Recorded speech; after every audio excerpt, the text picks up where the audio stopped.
So in the public key cryptography, we have two types of keys, public as well as a private key. And what is that? We see not only confidentiality, this can be used for other service also, authentication, key distribution and all. That we will try to discuss. Digital signatures, all these kind of things can be done with the public key cryptography. Is very flexible. It has got more benefits than the symmetric key. So it is slow compared to the symmetric algorithm. So it has got two keys that you understood, right? So, and it is used for confidentiality, authentication, and the key distribution. How do you provide confidentiality, which we discussed just now? The sender encrypts the document or the plain text using public key of the receiver. Only receiver can decrypt the cipher message with his private key. So receiver alone will be able to decrypt with his private key. Okay. Now, one of the popular public key cryptographic algorithm is RSA. Okay. Just I will explain briefly about the mathematical part of this. So what happens in this case is initially two large prime numbers are selected. Okay. And you take a product of that n, which is the product of these two large number. And also you have another auxiliary function phi of n, which is nothing but p minus 1 and q minus 1. Okay. So it is again based on the modulus arithmetic. So what you will do is that select an integer a, which is relative prime to phi of n. Okay. E, which is a relative prime to the phi of n. That means there is no common factor across this e and phi of n. Okay. So once e is selected, the greatest common divisible or something GCD is 1 for these two. Once this is selected, then what we are doing is we are trying to take a multiplicative inverse of d, okay, which is nothing but e power minus 1 mod phi of n. Okay. So once d and e are arrived at, e comma n is announced as a public key. The corresponding multiplicative inverse will become the private key, so that which helps in the decryption purpose. Okay. So e comma n will be displayed or given to the people as public key, whereas d is kept as secret. Now, if you analyze carefully, only part of the private key is kept as secret. N is a common factor. N is known already, right? Because public key you are sharing with everyone. So the private key d is only the part of the private key is basically the secret. Now the how the encryption happens, m is a plain text message to the power e mod n will lead to the e is nothing but e comma n is your public key, which will result in ciphertext. Once ciphertext is received, at the receiving end d is kept secret, right? C to the power of d mod n will result the original message. Now what is the strength of RSA is that breaking this n into two, factorizing this n into these unique two prime numbers is a complex. Okay, though you know the e value, n value, okay, only thing what is not known is d value. Okay, so how do you what is the difficulty in getting that d is basically unless you know the combination of these two prime numbers, factors of this particular n, you will not be able to get phi of n, and if you don't know the phi of n, you will not be able to get the d value. So this is where the complexity lies in the RSA. Okay, factoring this n, which is a combination of two large prime numbers, okay, identifying those unique combination of factors of this n, okay, is the complexity in this particular case. So the strength of cryptographic algorithms, okay, lies in the key length.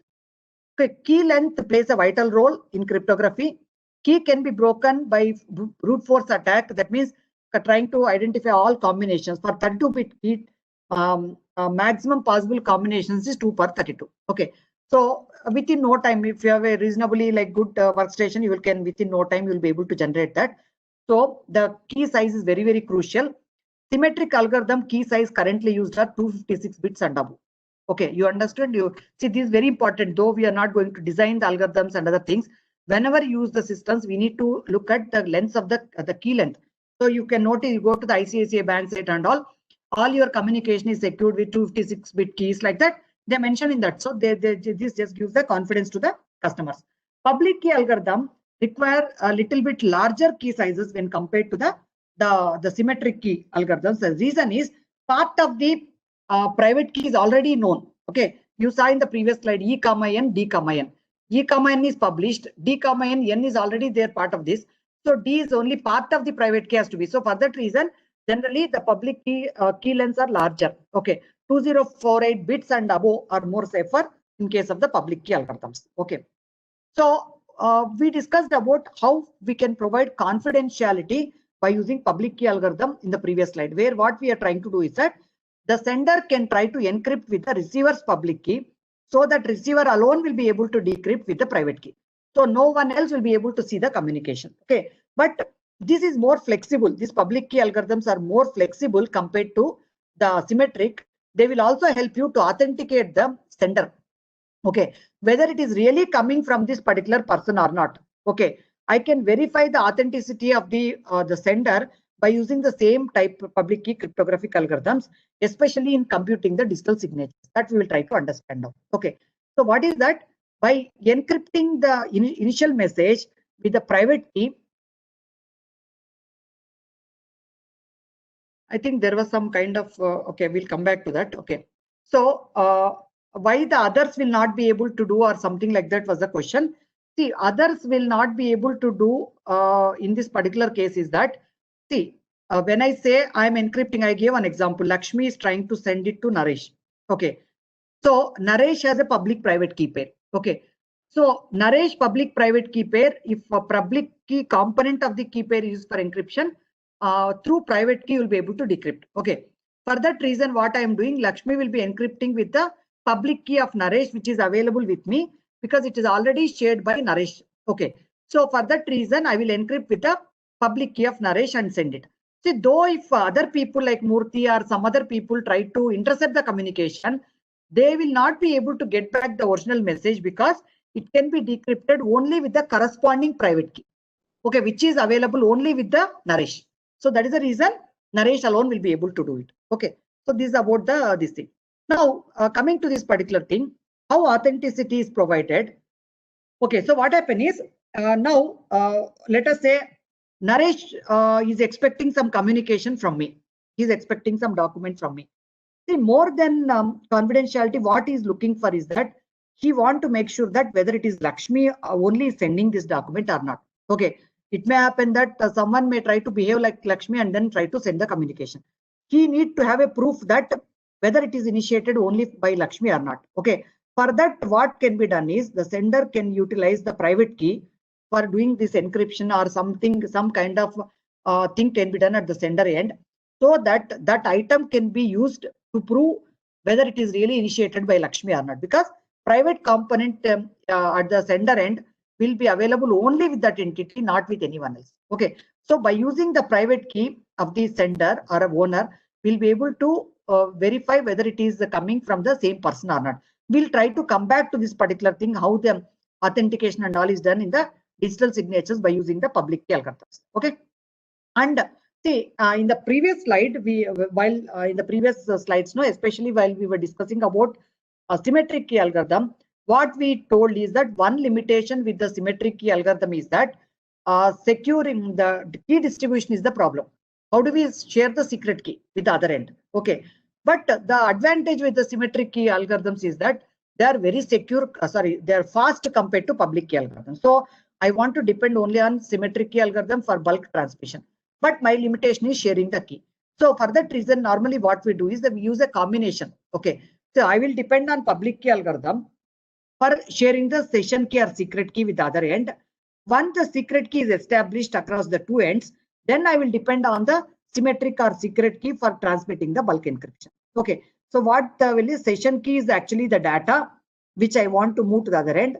I will try to encrypt with the public key of the receiver, just like a confidentiality service only.